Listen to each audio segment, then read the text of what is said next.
Nie mam jeszcze miejsca na nocleg. Kurczę, czekajcie, bo nie mam pomysłu, bo jest do wyboru tak policja albo kościół.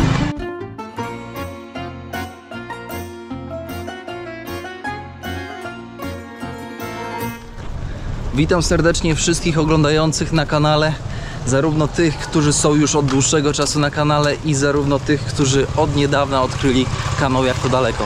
Bardzo miło, że jesteście, moi drodzy. Zapraszam na kolejny odcinek z serii Benin z Jak to Daleko i melduję, że akcja z poprzedniego odcinka dotycząca wizy powiodła się pozytywnie, ale zaraz wam powiem, jak to wyglądało mniej więcej.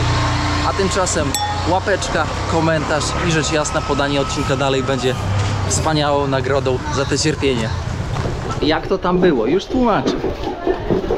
No powiem tak, dokumentów cała masa, tak naprawdę włącznie z takim dokumentem, który nazywa się rezydencją tymczasową. I wyobraźcie sobie, że po jakiego grzyba kierownik ma być rezydentem Beninu, Cotonou. W sensie to się nie klei, ale już tam pomijam. Trochę obejście systemu, ale to nie na to, żeby opowiadać, wiecie, na wizji. Zanoszę już te dokumenty, to wszystko. Pani tam, wiecie, bo my kumple w ogóle jesteśmy, tak się dobrze skumplowaliśmy z tą babką. I wyobraźcie sobie, że ona mnie prosi o pieniążka. O pieniążek, prezent. No i ja pytam, a jaki to by był według niej prezent? Ona mówi, że przeliczę wam od razu. 165 zł będzie w zupełności ok. A miałem akurat 160 w kieszeni. No i wyciągnąłem, mówię, mam 160, niestety już tutaj trochę brakuje, ale czy przyjmie tenże prezent, wiecie, z łachą, nie? Pamiętajcie, że ja zapłaciłem za wizę do Nigerii 71 dolców online i 40, wychodzi na to ponad 40 dolców do łapy. Moja wiza do Nigerii będzie kosztowała, moi drodzy, ponad 100 dolarów. I teraz powiedzcie, do Gambii zapłaciłem, nie do Gambii, do Gany zapłaciłem 150 dolarów. Do Togo, Jezu Boże, ile te wizy kosztują. Do Togo to wyszła jakaś z 80 dolarów, bo mnie oszukali ich, a nie? Jak widzicie, tanio nie jest. Więc wpadajcie tam na Patronite'a, czy inaczej wspierajcie, bo powiem wam, że to podróżowanie to człowieka zrujnuje. Tutaj miałem jedzonko, ale ja dzisiaj pojadłem już. To jest Les Mues, nie żartuj mordo. Tu się filmy kręci. Les Mues de la Rue des Financians. Bo tutaj jest Ministerstwo Finansów, więc temu tutaj jedzonko można kupić. Jesteśmy, moi drodzy, w części Cotonou, tej takiej ekskluzywnej. Zobaczcie, jak one wyglądają. Normalnie powiedziałem, jak na wysokim takim europejskim poziomie, standardzie. Mieszkają tutaj bogaci, zamożni ludzie. Często z Europy. Teraz idę do guesthouse'u, który prowadzi Szwajcar. Słuchajcie, znalazłem hotelik, ale babeczka mi zaproponowała nocleg po prostu. Nie wiem, o co chodzi, ale przeważnie jest tak, jak przychodzę do takich guesthouse'ów i pytam, czy są wolne pokoje, te tańsze, to mówią mi z reguły, że nie ma. I proponują mi te droższe. No ale później, jak postoję, pogadam z 10-15 minut, to się okazuje, że w ogóle są tańsze. I kurczę, w ogóle jednak nie są obłożone. Więc z góry zawsze zakładają, żeby wcisnąć od razu mi ten droższy. No i tutaj złapałem taki hotelik za 65 zł. Jak widać, odcinek się wrzuca, ten, który prawdopodobnie oglądacie. Bardzo wolno, jeden odcinek wrzucam około 4 godzin, więc może uda mi się jeszcze jeden zmontować i wrzucić. To by było spoko. Niestety nie ma klimatyzacji, bo jest zepsuta, jest na szczęście wiatrak. Spoko, że nie ma w ogóle takich insektów biegających. Łazienka i prysznic jest tam obok. Luksusów nie ma, ale jest czysto, no i spokojnie sobie prześpię nockę. Zrobię oczywiście pranie jeszcze. Kupiłem banany platano. Wyglądają w ten sposób. Takie pieczone, no. Pieczone. No i babka mówi, że za 200 wpakuje mi kawałków za 200, czyli 6. A ja wiem, że za 200 powinno być 8. I mówię do niej tak. I ja już nie mówię, nie wykłócam się z nią, tylko wiecie co robię? Biorę reklamóweczkę z 6 kawałkami, idę do jakiejś takiej racjonalnej osoby, która wygląda racjonalnie z twarzy, pokazuję jej w torebce, że jest tylko 6 zamiast 8 i ta osoba lokalna linczuje tą babeczkę i daje jej lekcję. Dlaczego tak robię? Bo to jest szybsza droga. No i mam już takiego nosa, kiedy mnie chcą tak orżnąć, że normalnie oni też kłamać nie potrafią. Jak człowiek nauczy się takich symptomów kłamstwa, bo kłamstwo szybko widać u ludzi, zwłaszcza u tych, którzy przy lokalnych kłamać nie mogą, tylko kłamią przeważnie przy turystach. Niezbyt często mają styczność z tymi turystami, takimi co ja, bo przeważnie turyści jedzą w zamkniętych restauracjach, drogich, fancy, a ja tam przychodzę, no i próbuję trochę naprawić świat, albo swój portfel. Nie wiem co bardziej, ale taki sposób znalazłem. Słuchajcie, dzisiaj montowanie, wrzucanie odcinków i odpoczynek. Jutro idziemy po wizę, więc z tego też tytułu odłączam się. Słyszymy się jutro, za sekundkę dosłownie. Ale się ukryła, a miała być przebitka z jutrzejszego dnia, ale to jest tak zwana czarina kotonaoska-benijska. Proszę, obruszkę ma, ale widać, że się zerwała z łańcucha, ze sznura pewnie. Podążając, nawet lody kupiłem, nie zjem, bo łyżeczki nie mieli w sklepie. Czarina kotonauska. Coś tutaj wyszukuje. Osobnik męski, charito. Ale wychudzony. A, jedzonka szuka. Niestety tutaj dla czarinek jest słaby temat i też ma, jak widać, problemy skórne. A to jest dość, powiedziałbym, powszechny problem tutaj z czarinami i z pulpetami. I to jest przykre. Ja tutaj mógłbym, moi drodzy, przywieźć cały plecak, tutaj mam ten kotelik, cały plecak, powiem wam tego, towaru, maści dla zwierząt na grzybice, bo przeważnie jest to tego typu problem. Nie wiem, czy jesteście, czy was nie ma już, ale mam nadzieję, że jesteście. Nowy dzień, nowe przygody, nowe wiadomości. Byłem właśnie w ambasadzie Nigerii, no i moi drodzy, nie dostałem wizy. Nie dostałem wizy, powtarzam. Żartuję. Już się przestraszyliście. Moi drodzy, dostałem wizę, ale jakim kosztem? Około 110 dolców. Wiza do Nigerii. Jak sobie zrobię średnią wiz w Afryce, ile kosztują wizy w Afryce, to średnio mi wychodzi, że wiza kosztuje $100. W ogóle abstrakcyjna. Oczywiście wliczam już tak zwane prezenty podarunkowe, czyli korupcyjne pieniążki, które idą, wiecie, w łapę, a nigdzie indziej. Tak jak na przykład tutaj zapłaciłem 2 razy za obsługę, pomimo że uiściłem to już online, ale kwitu nie otrzymałem za drugi raz, no bo oczywiście to jest tak zwana łapówka.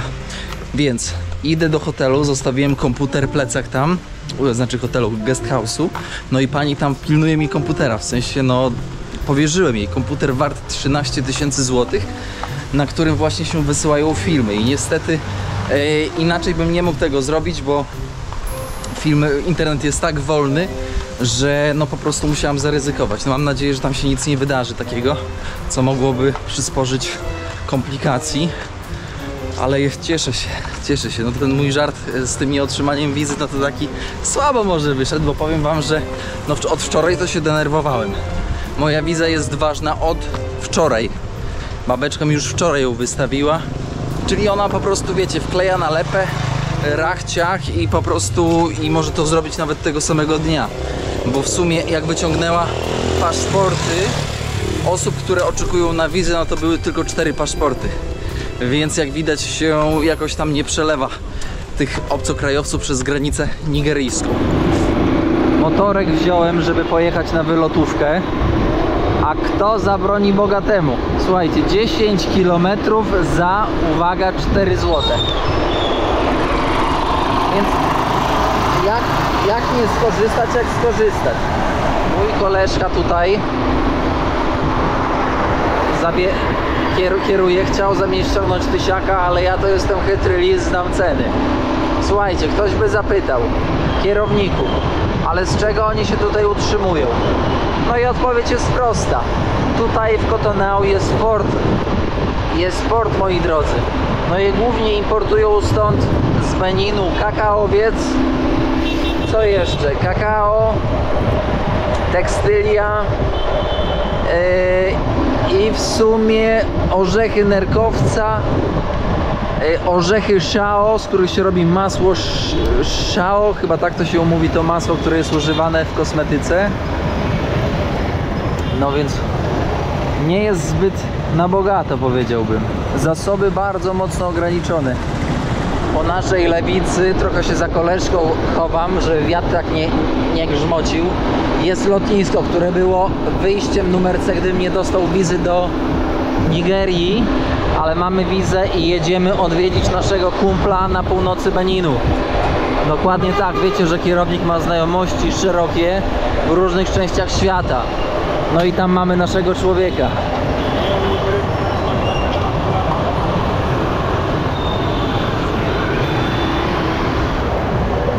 Piekło jakich mało, zobaczcie jak sardyny poupychani w tym busiku. Nie ma lekko.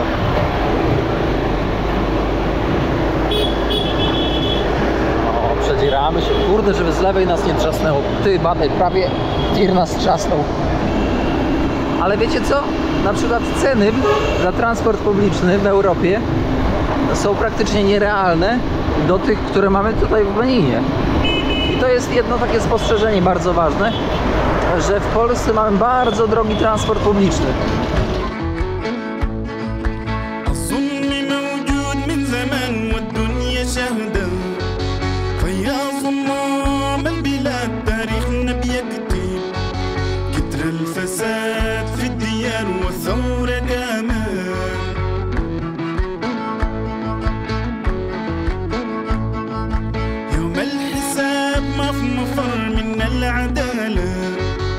أملنا في بكرة وعشمنا فيهم تشريك شموس الحرية والمساواة. Czy wy to widzieliście? Ziomek 50-calowy telewizor wiózł na motorku.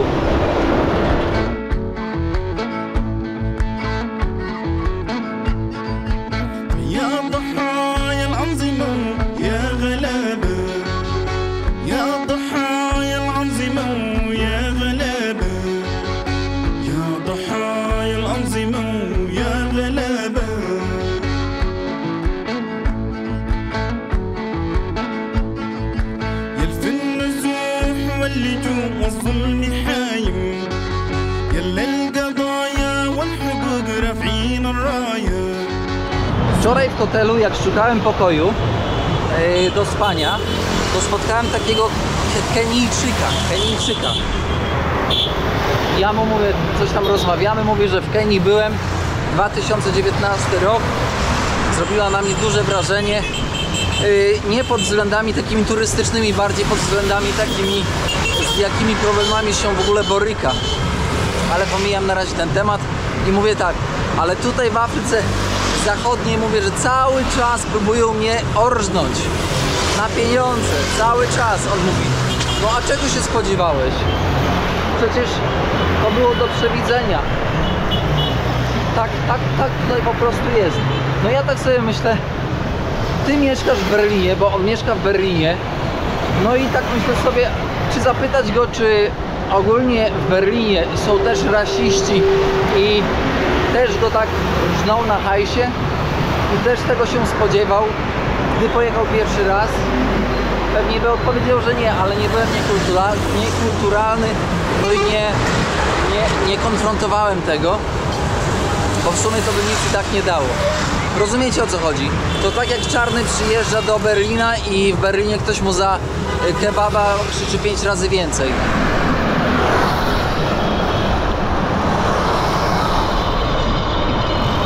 Szanowni Państwo, tak ciężko było wyjechać z miasta, że musiałem posiłkować się taką taksóweczką. I tutaj koleżka, który był w Rosji. Привет, brother. Привет, brat. Привет, здравствуйте. Здравствуйте. No i tutaj po rosyjsku trochę mówi, a pojechał na studia i tam się uczył. Był w Moskwie. Какой город ty pouczył? Astrachański город. Fajnie, fajnie, teraz chcę wrócić.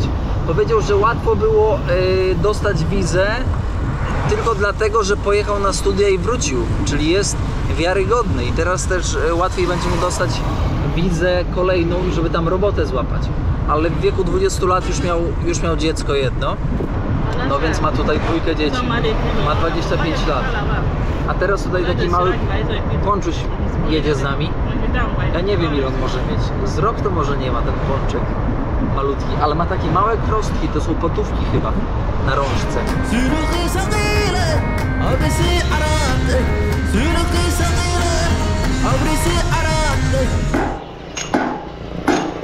Zatrzymanie postojowe.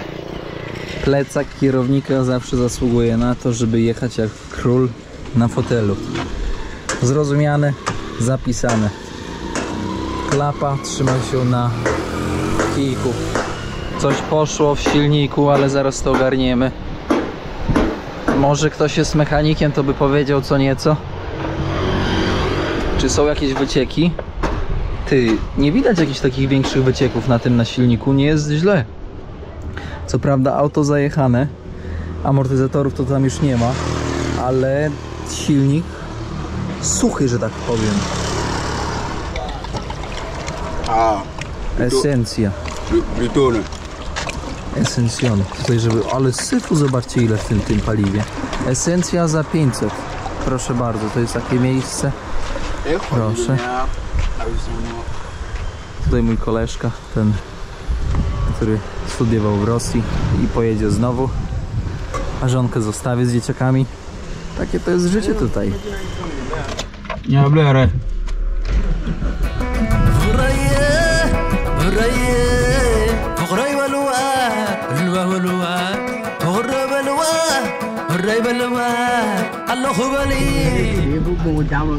Adana. Chłopaki biegną, żeby na motorę ich zabrać od razu. Walka o przetrwanie, o klienta, walka o klienta. Bardzo mocna. Banany.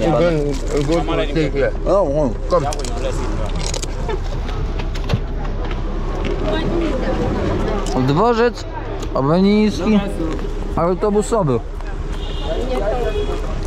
Nie lać, znaki są. Auto, drugie auto. Mordula sprzedaje banany. Ale dobra, wszyscy się zajadają, ja też. Mam nadzieję, że ręce były myte, żeby sraki nie było. Merci beaucoup. Z kodem kierownik 10% taniej u szefa. You like this banana? I like it. It's nice. Very nice. Opłata za wyjechanie z dworca, ale on nie chce, bo miał już pasażerów. Polityka dworca. Będzie walka, będziemy wjeżdżać z sandała.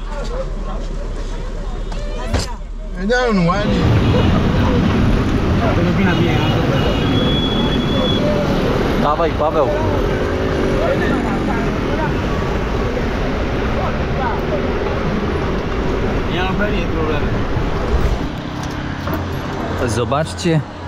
Zobaczcie jak kurki mają powiązane na skrzydełkach takie folie od reklamówki. O, kolory mają różne. A to wiecie co to oznacza? Że niebieskie są moje, czerwone są sąsiadki. Żeby nie pomylić. Coco Chanel przyszła się tutaj napić, a ja postojowo zastrzyk szybkiej energii. Wiecie dlaczego nie lubię jeździć zorganizowanym transportem w takiej Afryce? Prosta piłka. Wyobraźcie sobie, że ziomek, który siedział obok, który był w Rosji, zapłacił 1200 za ten kawałek, który przyjechaliśmy, a ode mnie ziomek chciał 1500. Ja mówię, ty człowieku, to już mój kumpel płaci 1200, a ja mam płacić 1500? Chyba oszalałeś. I wydaje mi resztę, tak jakby 1500 miałbym zapłacić. Ja mówię, gościu, kurde, tutaj wiesz, nie przeginaj, nie ma takiej opcji. Dobra, daje mi 200, czyli zostaje jeszcze 100, nie? To małe pieniądze, ale wkurza mnie w ogóle sam fakt, że próbuje mnie orżnąć. No i gość po prostu się zapierał o tą 100 jak nie wiadomo co. I w końcu siłą rzeczy zamknął drzwi i szybko odjechał. No nie będę już gonić. Ale jaka mentalność? I faktycznie zauważcie, że to podejście do białego, bo to tylko przez pryzmat koloru skóry. Gdybym był czarny, czegoś takiego by nie było. Przepraszam. To niesamowite, jak mentalnie oni po prostu, powiem wam, są skażeni w ogóle takim rasistowskim genem. Chociaż nie zdają sobie z tego sprawy chyba. Jako ciekawostkę zrobiłem sobie teraz takie podliczenie. Nie wiem, dlaczego mnie teraz to tknęło, ale zrobiłem podliczenie, ile do tej pory wydałem na wizy, włącznie z wizą nigeryjską i z łapówkami. Więc wyszło mi dokładnie $430 do tego momentu, w którym jesteśmy teraz.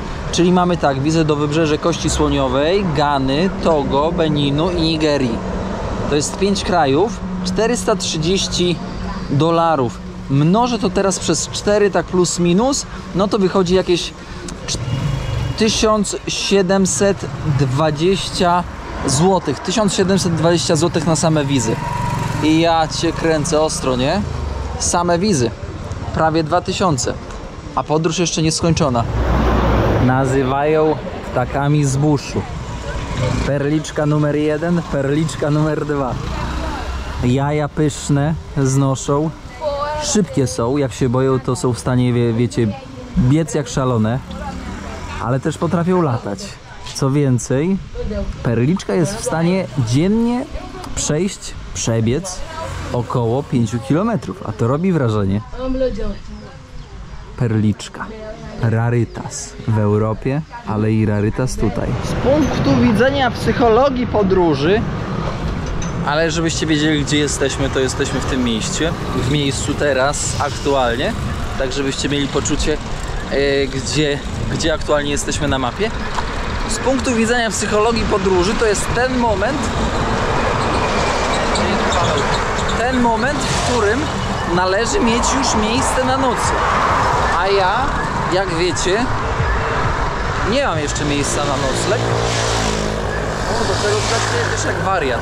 Więc muszę sobie załatwić miejsce na nocleg. Nigdy nie lubię tak przy ciężarówkach chodzić, bo tutaj są martwe, elo mordo, martwe punkty i nie widać w lusterkach, czy ktoś idzie, czy nie. I oni czasami tak skręcają, żeby kierownika przejechali. Idę załatwić sobie miejsce na nocleg. Nie wiem gdzie, nie wiem jak, nie wiem z kim, nie wiem kiedy, ale jakoś to zrobię.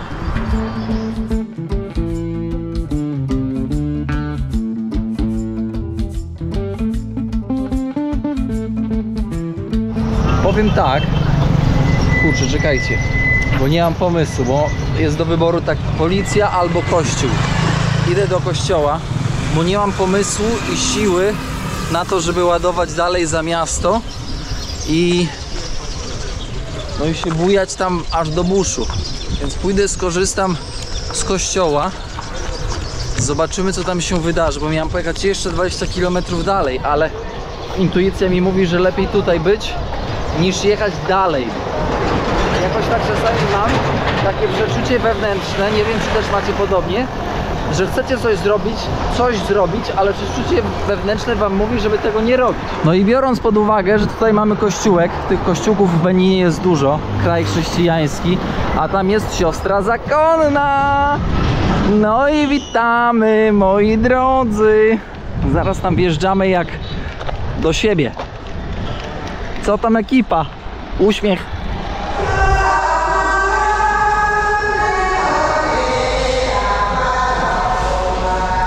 Muszę przyznać, że dawno mi się nie zdarzyło pocałować klamki, rozmawiając z głową lokalnego kościoła, bo mówię do księdza tego, który tam odprawiał. Mówię, że potrzebuję kawałeczka podłogi, w sensie tutaj ziemi, żeby postawić namiot. I wyobraźcie sobie, że on do mnie mówi, że nie. Ja mówię, ale prześpię się tylko i pójdę z rana kolejnego dnia i pójdę, nie? 2 na 2 metry mi są potrzebne, żeby sobie posłać w namiocie. On mówi, nie, no nie jestem osobą odpowiedzialną, więc nie mogę ci na to zezwolić. I bajery szmery. A kościół wyrąbany, teren wokół kościoła tak samo. Więc ogólnie sytuacja taka, że zostałem na lodzie. Sytuacja taka, że u księdza się nie udało, ale na policji się udało. Powiem wam, że ciekawe doświadczenie, posiedzieć, pogadać z tymi oficerami, jak tutaj to wygląda. Wchodzę do komisariatu, a tam jest więzienie w ogóle i chłopaki tak bez bluzek na golasa tam siedzą w tym więzieniu, bo tam po prostu jest ciemno i gorąco, więc ciężko wytrzymać. A tutaj jak coś przeskrobiesz i nie wiem, coś związanego z autem, to te samochody tutaj lądują i to jest takie cmentarzysko trochę tych samochodów. Proszę bardzo, i one sobie po prostu tutaj stoją chyba pewnie do odebrania aż. Motorów to jest od groma. Od zasadzenia, powiem wam szczerze. Też musicie wiedzieć, że ogólnie ogarnięcie kwaterki tutaj, no to trzeba było się natrudzić. Oni mówią, a co jak będzie, jak zginiesz?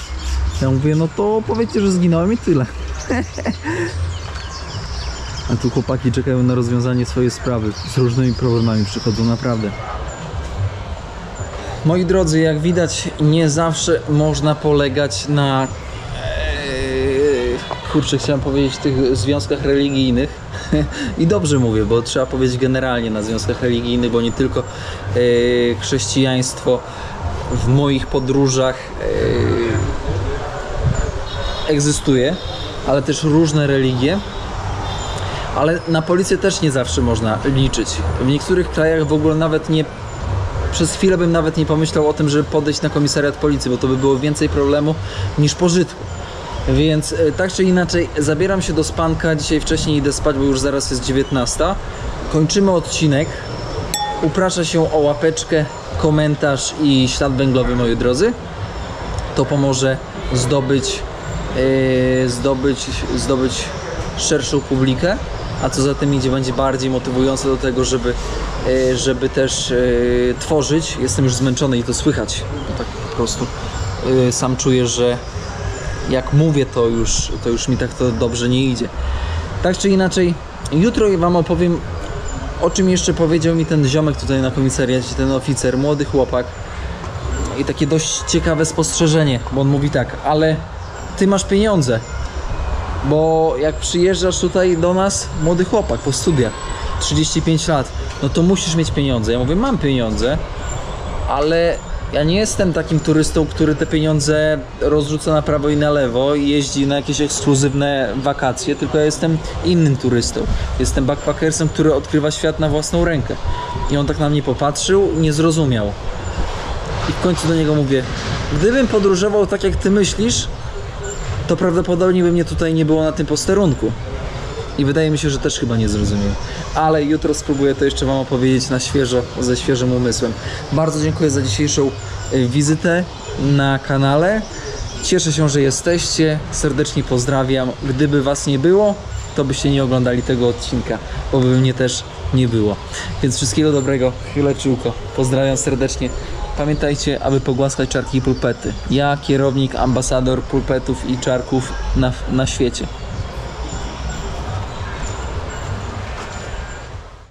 Od tego momentu mam wszystkich w dupie. Zamknąłem drzwi do komnaty. Moja prywatność została zapieczętowana. Idę spać. Kiedy myślisz, że już ogarnąłeś sobie nocleg, a nie ogarnąłeś noclegu, bo ten gość zadzwonił, oficer, do jakiegoś swojego szeryfa i szeryf powiedział, że nie rekomenduje się. No i mówi, że tutaj spać nie możesz. No i spoko. Z kościoła pogonili, z policji pogonili. Kurde, powiem wam, że jestem na 95% pewny, że gdyby jakiś czarnoskóry człowiek przyszedł na komisariat policji w Polsce i zapytał, czy może postawić namiot, to myślę, że na 95% zgodziliby się i nie byłoby żadnych przeciwwskazań. Zatem, moi drodzy, kończę dzisiejszy odcinek niemiłym akcentem, bez noclegu, a jest 20, a ja jestem w Beninie. A tutaj na mnie jeszcze jakiś motor jedzie, ty. Kolega strony pomylił chyba. No dobra, takie jest życie. Pozdrawiam. Proszę trzymać kciuki. Bo tak wygląda moja droga w przód. Tak słabo widać.